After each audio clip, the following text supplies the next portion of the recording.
I think of Willimantic, it has its ups and downs. It's an interesting town. It's a strong artistic presence.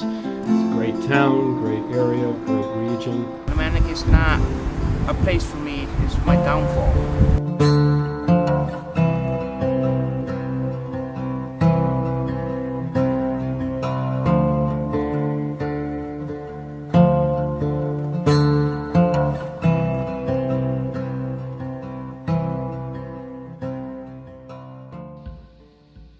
This is a good program that they do here, man. It's one of the best, charities they have here in Willimantic. There's a lot of good people here, and a lot of nice people here.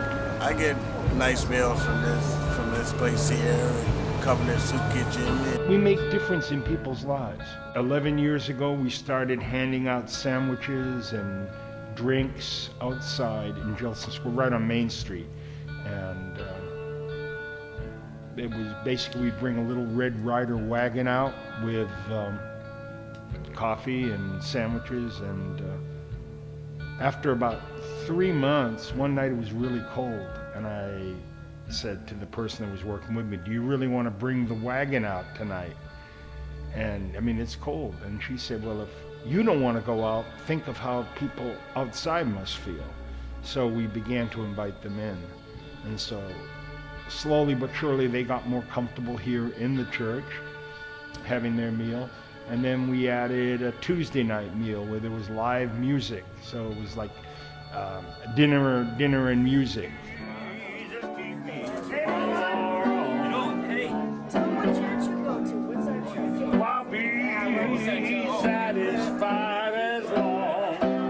And then we added Monday night and Sunday night, and so now we feed folks 5 nights a week.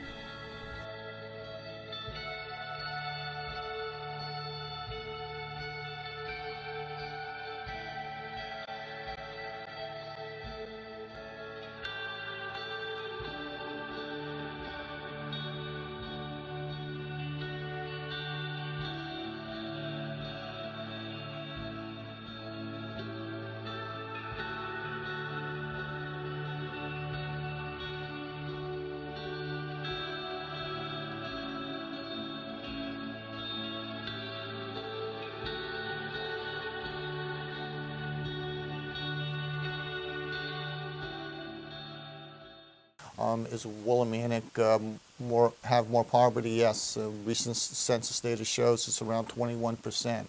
Certainly poverty contributes to homelessness. I mean, if you can't afford to live somewhere, you can't afford your bills, there's an economic side. I've been homeless for 16 years, living in tents, shelters,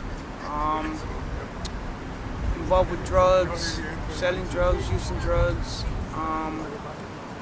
I come to the First Baptist Church in the soup kitchen to eat lunch and dinner. I get fair meals, even though I'm not here like the rest of them, but I do have a place over my head.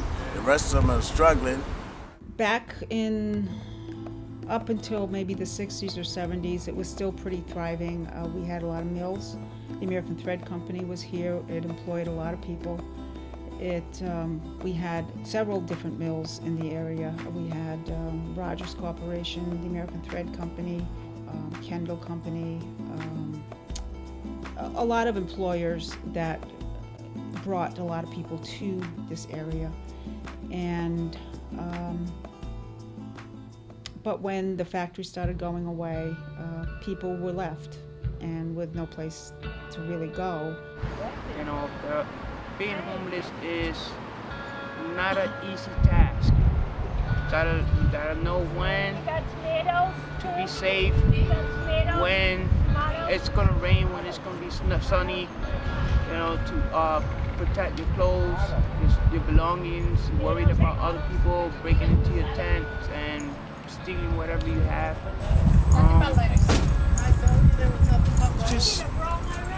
It's a rough life. I was homeless for 2.5 years. I've been in a tent all year round. Plan, we also do what is called a point-in-time count. That is to determine on a given night how many people are actually homeless. So usually the coldest night in January, we and a number of volunteers from the universities work with us to do a count of people who are outside and people in shelter. Consistently over the last 4 years, there's been some, as I mentioned, about 211 people in shelter, in supportive housing programs, and over the years we've counted maybe 4 to 8 people outside. 2 years ago, there was no one outside. A lot of it's to do with drugs and alcohol. I mean, and then there's people out here now, there's a family out here that's homeless too. But they lost their house about a year ago, and it's crazy. There's 2 little kids are homeless with their parents. I don't care what you do. All right, and no one, everybody back here will tell me. I don't care about I'll say everybody your drunk behind ass me. fell on the ground. Maybe God came to me to come to you to save you, and instead of all these people. But I still what? No matter what you do, every little bit of me still loves you.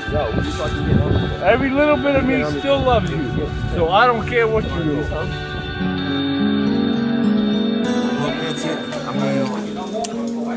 I mean, you know, from the outside looking in, man, I mean, you know, it's one of the places where you just gotta make the best out of your situation. You know, you can easily get into the wrong company or get into the wrong type of things, drug abuse, you know, crime, you know, but it's all about what you make of it and hanging around the right people.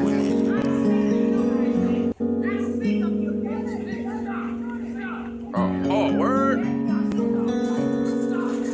Look at me. Oh, God, no, don't do this to me.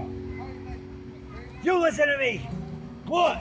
I want the fucking fight now. When I was on the streets, it was easier. People were less, 1970s, people were more open to share their time and their space and their energy. There were more resources, there were better finance. When I say more resources, not, people had a little more money. It wasn't, things are hard today, and people tend to hold on to what they have.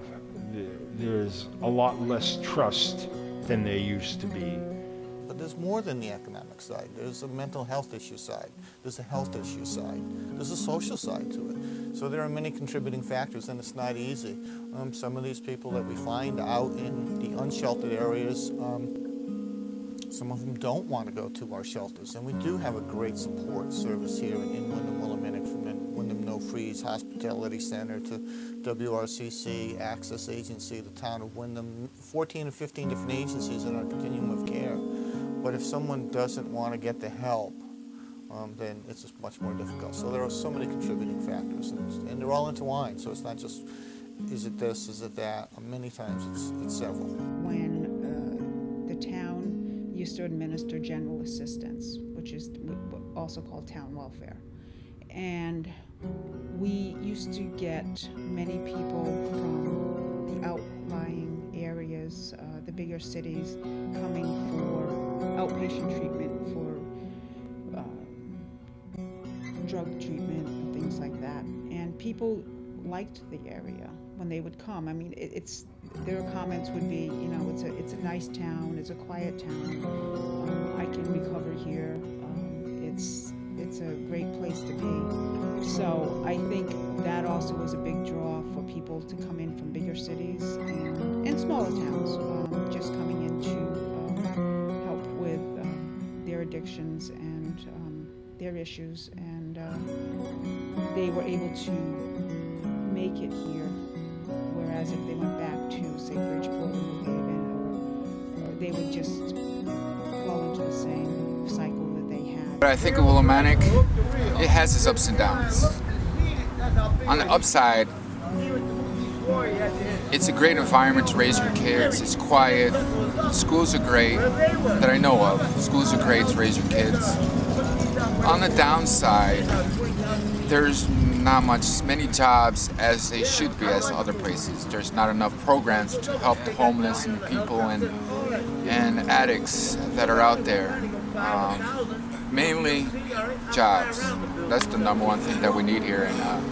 So individuals and families migrated here, moved in. Then the work was cut off when Willimantic Thread closed, moved south to achieve lower cost energy to operate the mills. So now you have all these individuals and families without work, without employment, and a dependency then evolved around existing programs of the social safety network of food stamps, what we call what is generally known as welfare, aid for family with dependent children,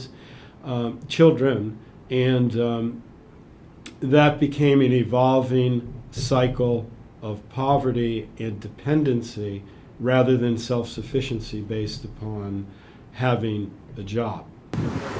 I really want to leave Willimantic. Willimantic is not a place for me. It's my downfall. You know, I know too many people.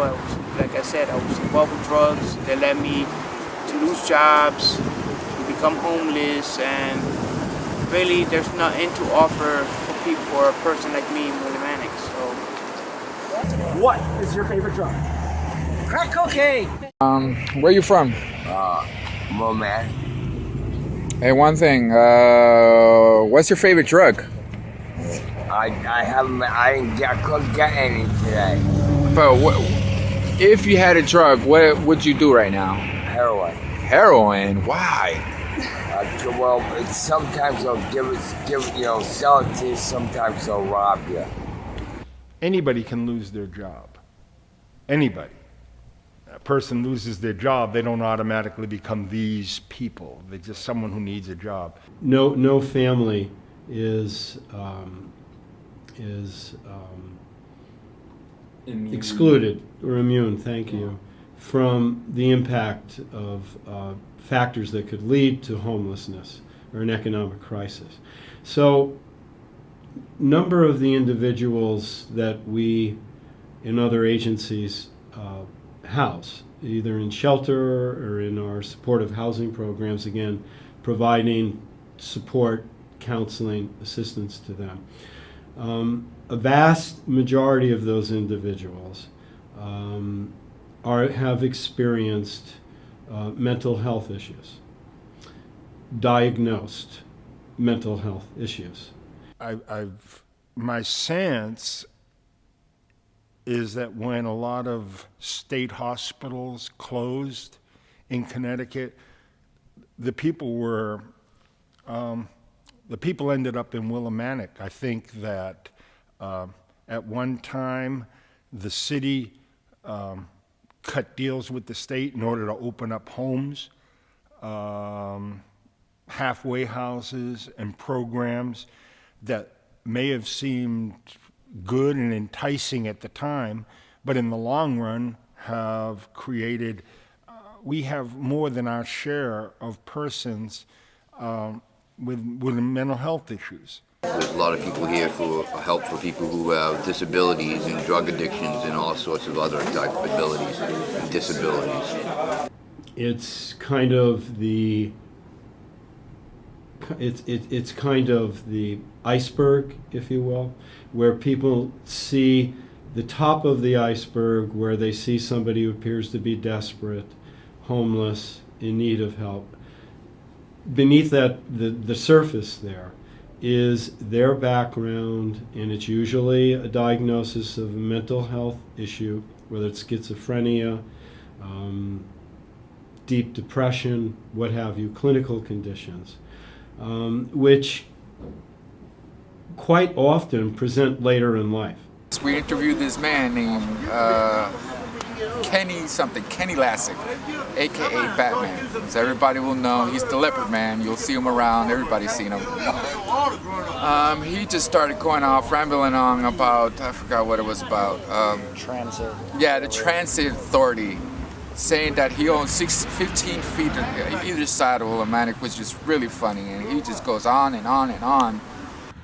I own the railroad. $545,470.11 was spent to relocate the railroad. I end up owning it. Yeah, and what you doing here? This is part of the relocation program. Oh yeah? All right. So you own some piece of the railroad here? Yeah, the bike trail's part of it. Batman, where did you grow up originally? Stafford. Stafford. How was that Stafford, like? Connecticut, right? What? Now I'm just fighting health issues due to all the drug use and all that, which I don't recommend anybody to go that road. But you know, fighting, like I said, fighting with health issues, looking for a home. A lot of it's to do with drugs and alcohol. I mean, and there's people out here now. There's a family out here homeless too. But they lost their house about a year ago, and it's crazy. There's two little kids are homeless with their parents. I'm thinking of a specific individual, a young man who was enrolled in a very prestigious institution, a college, working toward an advanced degree, who experienced the first onset of schizophrenia while he was, I believe he was in his 30s. This led, obviously, to turmoil, chaos in his life till there was a diagnosis. Having achieved, finally, that diagnosis, getting into care, he presented as somebody to us with a relatively low income that needed assistance with housing. So this young man comes to us, and we're able to get him into an apartment. He is able to, with our assistance, find employment, and he's working at a local university, assisting in teaching college coursework, but then decides he no longer wants to engage in therapy and no longer wants to continue his medical pharmaceutical therapy. Here comes the onset of the symptoms of schizophrenia. He suddenly is more difficult, hard to deal with, becomes not violent, but can be belligerent, can be very difficult to be around, creating a problem with his tenancy. Long story short, he ends up being evicted. We're offering him other apartments, but he places such demands on these apartments that no reasonable landlord could accept. He ends up being homeless. He's evicted. He's back on his bicycle, living in a tent through this past winter of 2013 and 14. We are really concerned. Where is he on these cold, cold nights? We know that he's not in the no freeze. Eventually, out of the blue, he calls me to let me know that he had hospitalized himself, was at a mental health care institution for 7 weeks, underwent therapy, and then re-engaged in medical therapy to manage his disease. In this very same room that you're filming in, we met with other staff. We were able to find him an apartment. We were able to re-engage him with his mother, who he would not deal with over the past 3 to 5 years, as far as I know, would not allow her to be part of his life. He opened up to her, and as we speak, here it is, the day after Mother's Day, 2014. They're reunited. He is stable. He's been able to find housing. Maybe 2 weeks ago, I went to get my car washed, and the person there said, you don't remember me, but when I first came to the city, I was homeless, and this is where I lived, and now I'm the manager here. So, yeah, I know of people who have come here and ended up on managers at a visiting nurses association.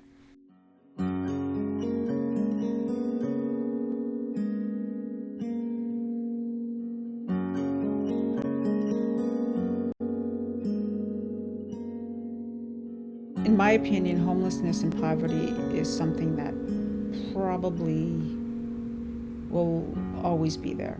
So you can only help as much as you can, and to point people in the right direction, and to help people. Chronic homelessness is a real issue, because if someone who has no income, it's very difficult to find a place for someone to stay if they have no income. Put a human face on the issues that most people look at only intellectually. Most people, when they get involved, when they get engaged, and truly discover what other people are going through, they'll volunteer at the soup kitchen. They'll volunteer at a shelter. They'll participate in the fundraising for that shelter, so that we can all be part of a better understanding of the issues that we confront, and all of us be part of the solution.